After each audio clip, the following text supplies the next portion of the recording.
ये वो लोग हैं जो सबसे ज्यादा पिसे हुए हैं। सवाल हमारा ये बनता है कि इन लोगों को सपोर्ट कौन कर रहा है। एक कातिल, एक पेशावर कातिल कैसे हमारा नुमाइंदा हो सकता है? इसको किस हक से, किस चीज पर सीट रखा गया है? आज इतने ज्यादा सबूत और इन लाशों के बाद क्या सूबाई हुकूमत और ये जो चीफ सेक्रेटरी यहाँ बैठे हुए हैं उनके अंदर ये हिम्मत है कि वो सरदार अब्दुल रहमान के कैतरान को भी जो है ना कानून के कटरे में लाए और उसको भी सजा दे?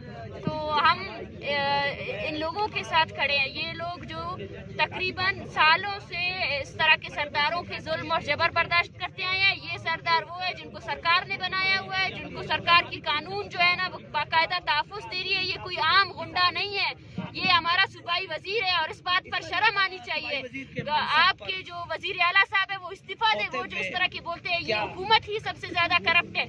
ज़िया लांगो साहब जो है ना औरतों की जिबरी गुमशुदगी पर बोलते हैं कि अलहदगी पसंद है। आए बताए कि किरानास किस अलहदगी पसंद तंजीम से जो है ना ताल्लुक रखती थी।